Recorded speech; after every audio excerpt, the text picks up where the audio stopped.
Shinnecock Hills, Sunday afternoon. The United States Open Championship on the line. And something is happening inside this gallery that does not belong at a golf tournament. Fans are sprinting, not toward a great shot, toward trouble. A ball has found a difficult lie, and 60,000 people are moving toward it, like they were waiting for exactly this moment. The noise that follows is not the polite gallery murmur of a major championship. It is raw, it is loud, it is the sound of a crowd that has already made its decision about the man standing over that ball. His name is on the leaderboard at the top. It has been there since Thursday, and yet every single person in this gallery seems to be pulling in the opposite direction. What is happening here is not normal golf. What is happening here is something Brandel Chambly, a man who has watched this sport his entire life, would later say he had never witnessed before. Not once. Not at any level. The question is not whether this crowd hated Wyndham Clark. The question is what he did to make 60,000 people show up at a US Open wanting him destroyed, and whether one man can actually win a major championship while an entire nation cheers for him to fail. Stay with this, because the answer to that question is not what you think. To understand what Sunday became, you need to understand what the week looked like before it.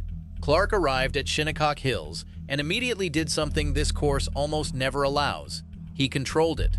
Thursday, he shot a 6 under 64 on a venue that chewed through the 2018 field at an average of over 75 strokes in a single round. Clark was surgical, precise off the tee, composed on the greens, never forcing anything the course was not offering. By Thursday evening, he sat alone at the top of the leaderboard. He stayed there. Round 2, a 69. Round 3, a 70. He broke the 36-hole scoring record at Shinnecock Hills. He became the first wire-to-wire US Open leader in over a decade. Entering Sunday, he carried a 6-shot advantage over 4 players. 6 shots at a US Open on one of the most punishing venues in major championship history. By every statistical measure, this should have been a procession, a final round formality, the kind of Sunday where the only remaining drama is the size of the winning margin. But statistics do not account for what was already waiting for Clark on that first tee Sunday morning. Something that had nothing to do with the course and everything to do with who he had become in the eyes of the people watching. That story does not start at Shinnecock. It starts 12 months earlier, at a different US Open, inside a locker room most fans never saw. The 2025 US Open at Oakmont. Clark missed the cut on Friday. What happened next traveled fast. Behind closed doors, Clark destroyed 2 lockers. Not a frustrated kick. Not a broken club in a bag. He physically dismantled 2 historic lockers inside one of the most prestigious golf clubs in America. The photos spread across social media within hours. Then came the letter. Oakmont's club president wrote to members directly. The message was unambiguous. Wyndham Clark was no longer permitted on the property. Reinstatement required full payment for the damage, a charitable donation selected by the board, and documented completion of anger management counseling. The USGA, the governing body that runs the US Open, the same organization about to hand out a trophy at Shinnecock, was involved in those conversations. This was not a quiet incident. This was a public verdict. But here is what most people forgot going into Sunday. Oakmont was not where this started. There was something before it. Something that, when placed alongside Oakmont, stopped looking like a one-time mistake and started looking like a pattern. Weeks before Oakmont, at the 2025 PGA Championship at Quail Hollow, Clark threw his driver into a T-Mobile sign during his round. It was caught on camera, distributed immediately. A man who had won the US Open in 2023 and was supposed to be ascending into the conversation about the sport's elite was now collecting incidents the way other players collect trophies. 2 major championships, 2 separate moments of visible public loss of control, each one feeding the next narrative, each one adding another layer to an image the public was hardening around him. Then came April 2026, the Masters Par 3 contest. A relaxed, celebratory event surrounded by players' families, children, and the kind of warm atmosphere Augusta National curates carefully. Clark was asked about playing alongside kids. His answer, that it was great birth control, landed on social media within minutes. The backlash was immediate. One fan wrote publicly that Clark was being actively unlikable at every turn. 3 incidents, 12 months, each one building on the last. each one arriving at a different major championship and reminding the golf world of the one before it. By the time Clark walked onto the first tee at Shinnecock Hills on Sunday, the crowd did not need a reason to turn on him. He had spent a year handing them reasons. What nobody anticipated was who he would be standing next to and what that person was trying to accomplish. Scottie Scheffler, world number 1, 4 major championships already won, 2 Masters titles, the 2025 PGA Championship, the 2025 Open Championship, the most dominant player in the sport since Tiger Woods at his peak. And Sunday, June 21st, was Scottie Scheffler's 30th birthday. Scheffler needed one major to complete the career Grand Slam. The US Open was the only piece missing. Winning it on his birthday, at 30 years old, would have placed him alongside 6 men in the entire recorded history of golf. Gene Sarazen, Ben Hogan, Gary Player, Jack Nicklaus, Tiger Woods, Rory McIlroy. The list reads like a monument, and Scheffler was one round away from having his name carved into it. The gallery at Shinnecock did not arrive neutral. They arrived already emotionally committed to a story. The story of a man completing something almost no human being has ever completed. On the most personally significant day of his year, they serenaded Scheffler with happy birthday on the first tee. They tracked his every shot with the kind of charged, breathless attention that only appears when history feels genuinely close. Rooting for Scheffler was natural. It was understandable. It was the kind of crowd energy that makes major championships feel like more than sport. What happened next was something else entirely. Because at some point on Sunday, rooting for Scheffler quietly became something the crowd had not planned for. And what they did inside that gallery crossed a line that even Scheffler himself admitted went too far. Clark's lead began dissolving from the opening holes. Sam Burns, 3 groups ahead, was making birdies.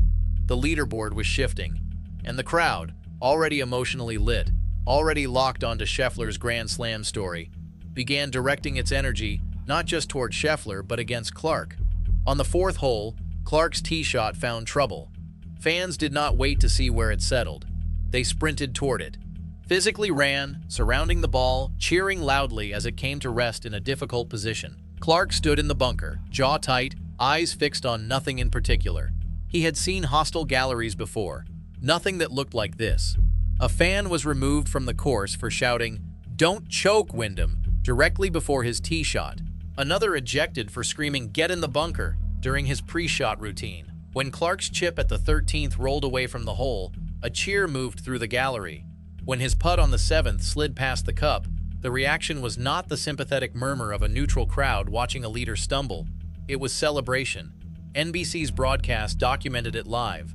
Chambly delivered his verdict on air, the worst treatment of a player he had ever witnessed at a major championship. Scheffler, asked afterward, said the crowd crossed the line. That hearing cheers for balls rolling off greens did not feel right. The lead that had stood at 6 shots 24 hours earlier was down to 1 after 5 holes. Clark was 3 over through his opening stretch. Burns was within striking distance.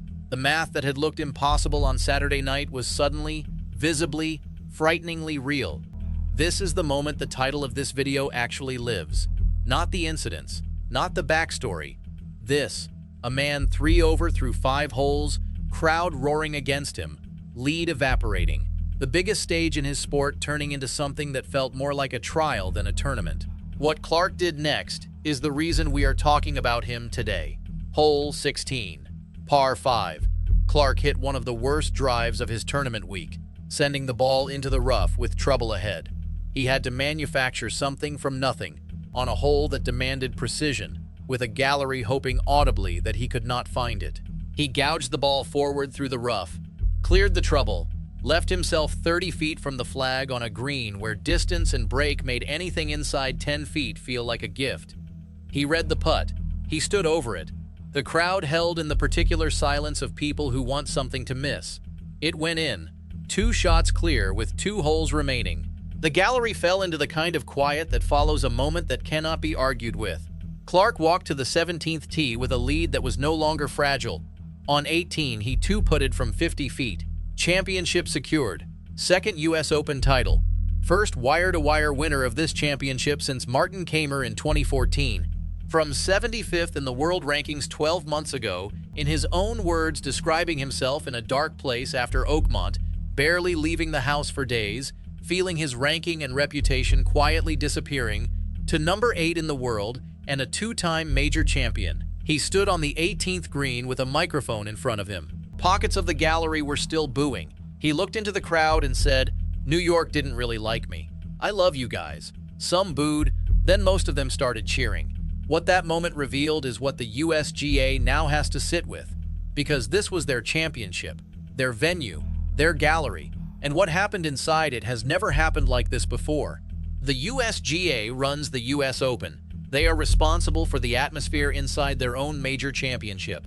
Fans were ejected not for drunk behavior or dangerous conduct, but for heckling a competitor during his pre-shot routine. The governing body that spent the past year in public conflict with players over ball rollback regulations, course setups, and the direction of the sport watched their flagship event produce one of the most hostile galleries in the history of major championship golf. They handed Clark the trophy. What they could not hand him was the crowd, and the image attached to the 126th United States Open Championship of a player winning while an entire gallery cheered for him to collapse is not the image any governing body wants defining their most important week of the year. Chambly said it, Scheffler acknowledged it, NBC broadcast it. The USGA was left to celebrate a champion while quietly absorbing the embarrassment of what surrounded him. Clark did not win the crowd on Sunday. He won something considerably harder, a major championship that 60,000 people were determined to take from him through noise and pressure and every psychological weapon a gallery can produce. And then he smiled at those people and told them he loved them. That is not a normal ending to a golf tournament.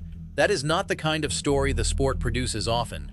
A man who spent a year becoming a villain, who earned every piece of the crowd's anger through his own choices, who stood over a 30-foot putt on 16 with his tournament and his reputation both hanging in the balance, and made it. Sometimes the most complete answer a person can give to everyone who wanted them to fail is not a speech, not an apology, not an explanation. It is a scorecard. If this story landed the way it should, hit subscribe. The stories behind the leaderboard, the ones that explain what actually happened and why it matters, are exactly what this channel is built for. Drop your thoughts on Clark below. Has he earned it? The comment section is yours.